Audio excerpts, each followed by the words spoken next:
কর্মব্যস্ত নাগরিক যান্ত্রিক জীবনে আমরা ছুটি পেলেই চলে আসি কোনো বিনোদন কেন্দ্রে অথবা কোনো রিসোর্টে অথবা কোনো পার্কে। আজ আমি আপনাদের সামনে তুলে ধরবো এই মেঘবাড়ি রিসোর্টের বিস্তারিত। কিভাবে আপনারা এই রিসোর্টে আসতে পারবেন এবং আসা যাওয়ার খরচ কত পড়বে, রিসোর্টের প্রবেশ ফি এবং এখানে সুইমিং ফি এবং এখানকার যে কটেজগুলো আছে সেখানকার ভাড়া। তো সমস্ত বিস্তারিত আজ আপনাদের সামনে তুলে ধরবো। সাথেই থাকুন, দেখতেই থাকুন, আশা করি ভালো লাগবে। তো চলুন চলে যাই কিভাবে আমরা এই রিসোর্টে আসলাম, কোত্থেকে যাত্রা শুরু করলাম সেখানে।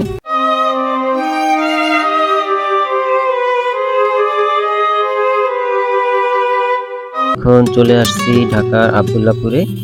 আর এই আব্দুল্লাহপুর এখানে আসলে এখান থেকে আপনারা অটো পেয়ে যাবেন মেঘবাড়ি রিসোর্টে যাওয়ার জন্য। আপনারা যদি সংখ্যায় বেশি হন তাহলে আপনারা অটো রিজার্ভ করে যেতে পারেন, সেক্ষেত্রে ভাড়া পড়বে 400 টাকার মতো। আর যদি আপনি সিঙ্গেল হন সেক্ষেত্রে আমি বলবো আপনি লোকালে যেতে পারেন। লোকালে গেলে আপনার ভাড়া পড়বে সর্বোচ্চ 60 থেকে 70 টাকা। এই পথটি ছাড়াও যারা ঢাকার দক্ষিণ থেকে আসবেন তারা কুড়িল বিশ্ব রোড হয়ে 300 ফিট দিয়ে পূর্বাঞ্চল হয়ে এখানে এই মেঘবাড়ি রিসোর্টে আসতে পারবেন। সেই পথটা আরও সুন্দর। আর যারা গাজীপুর থেকে আসবেন তারা বগুড়া বাইপাস থেকেও এখানে আসতে পারবেন। এছাড়াও আপনারা আপনাদের ব্যক্তিগত গাড়ি নিয়ে এখানে আসতে পারেন, সেখানে গাড়ি পার্কিংয়ের সুব্যবস্থা করা আছে। উত্তরখানের উপর দিয়ে এখন আমরা চলে এসেছি 13 মুখে। তো আমরা এখন এই যে ব্রিজ পার হচ্ছি, এখানে এরকম দুটো ব্রিজ আছে ছোট বড়। আর এটা হচ্ছে তুরাগ নদী। আর এই নদী পার হলেই এই যে গাজীপুরের কালীগঞ্জ এলাকা, এটি গ্রামীণ পরিবেশ দেখতে দেখতে আমরা অনেকটা পথ চলে এসেছি। আর কিছুটা পথ গেলেই সেই মেঘবাড়ি রিসোর্ট। আমরা চলে এসেছি সেই মেঘবাড়ি রিসোর্টের প্রবেশ মুখে। এখানে আসার পর প্রবেশ করার জন্য জনপ্রতি 100 টাকা প্রবেশ ফি দিয়ে আপনাকে ভিতরে প্রবেশ করতে হবে। এই রিসোর্টে একটি সুইমিং পুল আছে, আর সুইমিং করার জন্য আপনাকে 200 টাকা দিতে হবে। প্রবেশ ফি 100 টাকা এবং সুইমিং করার জন্য সুইমিং ফি 200 টাকা করে দিয়ে আমরা জনপ্রতি 300 টাকা দিয়ে এখানে প্রবেশ করলাম। প্রবেশ করার পর হাতের ডান পাশেই দেখতে পাবেন এই রেস্টুরেন্টটি। আর এখানে আপনি চাইলে দুপুরের খাবার সেরে ফেলতে পারেন, আর সেই জন্য আগে থেকেই তাদেরকে জানিয়ে রাখতে হবে এবং অর্ডার করতে হবে খাবার। তাহলে আপনি দুপুরের খাবারটি এখান থেকেই সেরে নিতে পারবেন। হাতের বাঁ পাশেই দেখতে পাবেন গাড়ি পার্কিংয়ের ব্যবস্থা। আপনারা যদি প্রাইভেট গাড়ি নিয়ে আসেন তো আপনারা এখানে ফ্রিতে গাড়ি পার্কিংয়ের করতে পারবেন। একটু এগিয়ে হাতের ডান পাশে যে রাস্তাটি গেছে, এই রাস্তা ধরে সোজা গেলেই আপনি পেয়ে যাবেন সুইমিং পুল। আর এখানে দেখতে পাচ্ছেন এই যে লতা পাতা দিয়ে যে বৃক্ষ ছাউনিটি করা হয়েছে। তো এখান দিয়ে হাঁটার সময় মনের ভিতরে একটা অন্যরকম অনুভূতি কাজ করে। খুবই সুন্দর একটা এনভায়রনমেন্ট করা হয়েছে এখানে।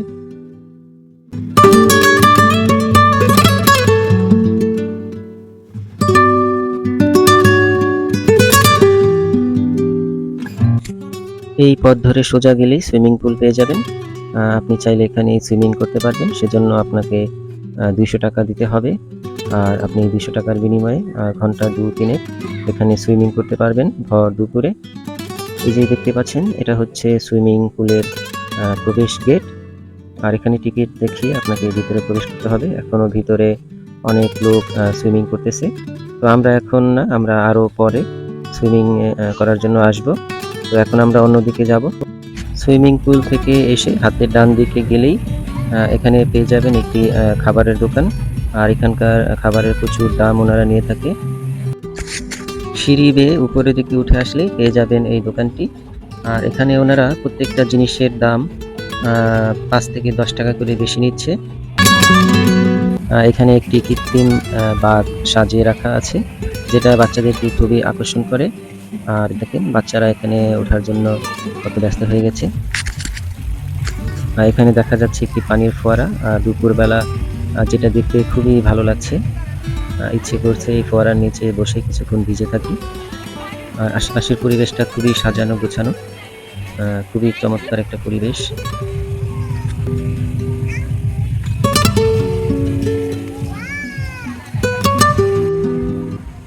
এই পথ ধরে কিছুটা সামনে গেলেই দেখতে পাবেন এখানে কিছু কটেজ। আর এই কটেজগুলোতে আপনি চাইলে রাত্রি যাপন করতে পারবেন, সেজন্য তাদেরকে আগে থেকেই জানিয়ে কনফার্ম করে নিতে হবে।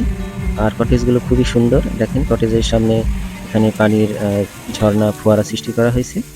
আর এখানে এই ব্রিজ দিয়ে আপনাকে কটেজে যেতে হবে, ছোট ব্রিজ। আর ব্রিজের নিচে যে পানির জলাশয় করা হয়েছে, এখানে অনেক রঙিন বিদেশি মাছ ছেড়ে রাখা, যেটা আপনার দেখতে খুবই ভালো লাগবে এবং এটা দেখে আপনি বেশ কিছুটা সময় কাটিয়ে দিতে পারবেন।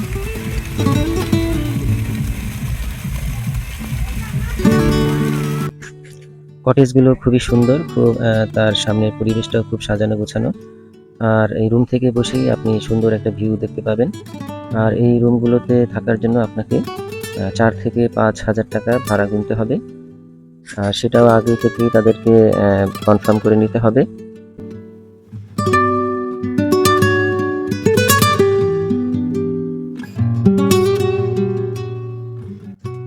পরিবার নিয়ে কাটিয়ে দেওয়ার মতো খুবই সুন্দর একটি রিসোর্ট এটি, যার পরিবেশটাও খুবই সুন্দর। যারা এখানে এসে থেকেছেন তারা তো অবশ্যই জানেন, যারা আসেননি আশা করি এখানে আসলে আপনারা আপনাদের স্ত্রী সন্তানদের নিয়ে খুব সুন্দর একটি দিন কাটাতে পারবেন। কিছুটা সামনে গেলেই এখানে দেখতে পাচ্ছেন যে নীল রঙের বিল্ডিংটি, সেটা হচ্ছে একটি গেস্ট হাউস।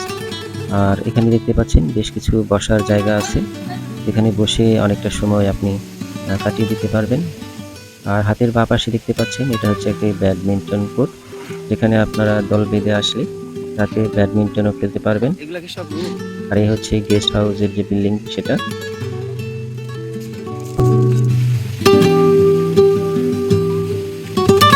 গেস্ট হাউসের হাতের বাঁ পাশে দেখা যাচ্ছে একটি বিশাল খোলা মাঠ।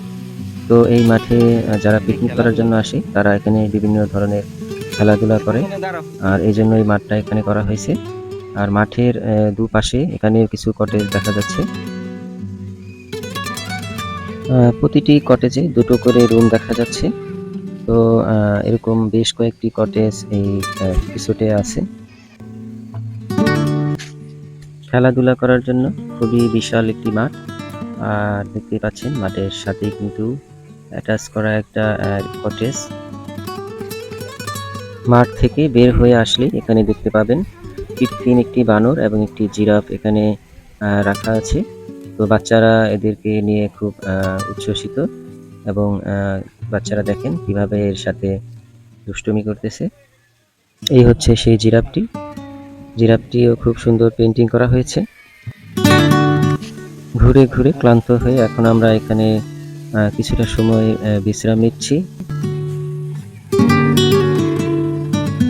এখন চলে এসেছি বাচ্চাদের খেলাধুলার স্থানে।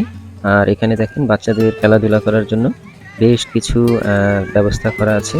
তো এখানে ছোট ছোট বাচ্চারা খুব সুন্দর খেলাধুলা করে সময় কাটাচ্ছে। দেখেন অনেকগুলো বাচ্চা একসাথে এখানে তাদের খেলাধুলা করতে পারতেছে। আর এখানে খেলাধুলা করার জন্য কোনো টাকা লাগতেছে না। তো এখানে ফ্রিতেই বাচ্চারা খেলাধুলা করছে।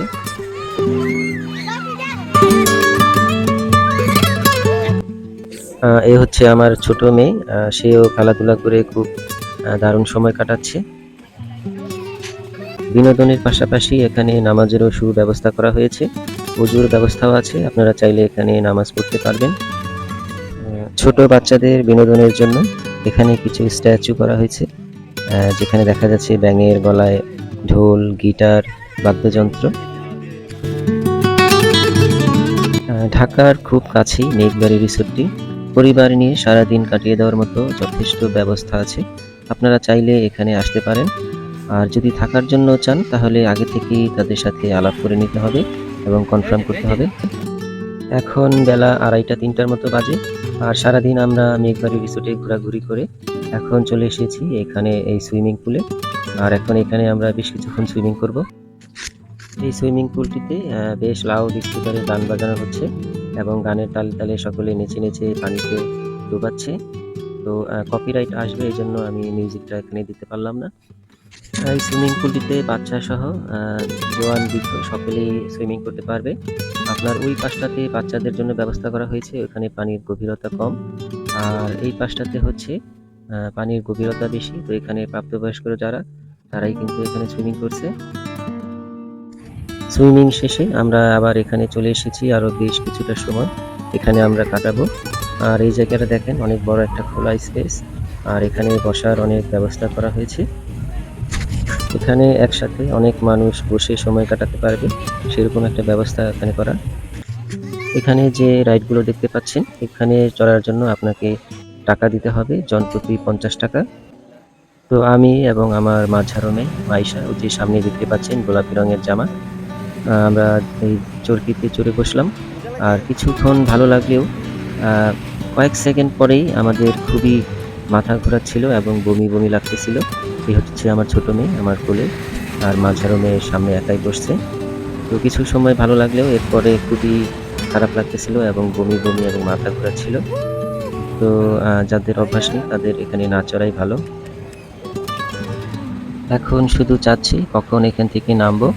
তো এটা থামার আগে নামার উপায় নেই, এই জন্য খুবই সহ্য করে বসে আছি। তো এখানে যে রাইডগুলো আপনারা দেখতে পাচ্ছেন, এই যে আহ, রেল আছে, এরপরে আছে এই যে বাচ্চাদের হাতি ঘোড়া এবং এই চরকি, এগুলোতে চড়তে হলে আপনাকে পে করতে হবে। আর এই পাশে যে রাইডগুলা, এই যে বাইরে, ওগুলাতে কিন্তু টাকা লাগবে না, ওগুলা ফ্রিতেই আপনার বাচ্চারা খেলাধুলা করতে পারবে, এই যে এই রাইডগুলা। এখন আমরা যাচ্ছি এই হরিণের খাঁচার দিকে। দেখেন এখানে বেশ কিছু হরিণ আছে। তো এই হরিণগুলো এখানে পালন করা হয় দর্শনার্থীদের বাড়তি বিনোদন দেওয়ার জন্য, এবং বাচ্চারাও কিন্তু এই হরিণগুলো দেখে খুবই আনন্দিত এবং উৎফুল্লিত। দেখেন এখানে বেশ কিছু হরিণ এই যে দেখা যাচ্ছে, ছোট বড়। তো এই হরিণগুলো এখানে এই রিসোর্ট কর্তৃপক্ষ তারা লালন পালন করে। হরিণগুলো দেখেন কত কাছে চলে এসেছে। আর বাচ্চারা কিন্তু এই হরিণগুলোকে ঘাস ছিঁড়ে ছিঁড়ে তাদের মুখে তুলে খাইয়ে দিচ্ছে। আর হরিণগুলো কিন্তু ঘাস খেতে খুবই মজা পাচ্ছে। এই যে দেখেন ছোট ছোট বাচ্চারা কিন্তু ঘাস ছিঁড়ে ছিঁড়ে তাদেরকে খাওয়াচ্ছে। আজ এখান থেকে এই রিসোর্ট থেকে বিদায় নিচ্ছি। জানি না আপনাদেরকে কতটুকু দেখাতে বা তথ্য দিতে পারলাম। ভুল ত্রুটি ক্ষমা করবেন এবং আমার সাথেই থাকবেন। আর পরবর্তী ভিডিওতে দেখা হবে। আল্লাহ